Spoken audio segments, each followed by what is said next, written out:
कि ये ऐसे पौधे हैं जो जानवरों को खाते हैं। हमें तो यही पता है ना कि जानवर पौधों को खाते हैं। ऐसे ऐसे पौधे हैं कि उनके पत्ते खुले हुए होते हैं, पूरा पूरा मेंढक हजम कर लेते हैं। वो जैसे ही मेंढक जाता है, वो उसके अंदर खुशनुमा ऐसे रंग है कि वो अट्रैक्ट होता है। जैसे ही वो अंदर जाता है, वो बंद हो जाता है, पौधा हड़प कर लेते हैं। अब ये वो है जो सूरतुल अनकबूत में है कि कितने ही जानदार ऐसे हैं जो अपनी पीठ पर रिस्क लाद कर फिरते नहीं है, हम उन्हें रिस्क देते हैं, उनके मुंह में पहुंचा रहे हैं ना जी। पौधा चल नहीं सकता, पौधे के मुंह में रिस्क आ रहा है।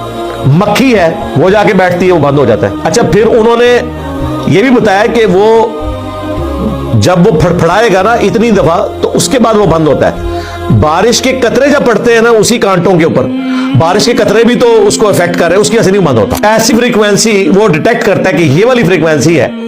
जिस तरह आप माउस भी 2 दफा क्लिक करें तो आगे चलता है, 1 दफा क्लिक करने से नहीं चलता। वो क्लिक होता है उसमें बकायदा, उसे पता है कि इतनी तेजी से फड़फड़ाएगा तो मैंने बंद होना है।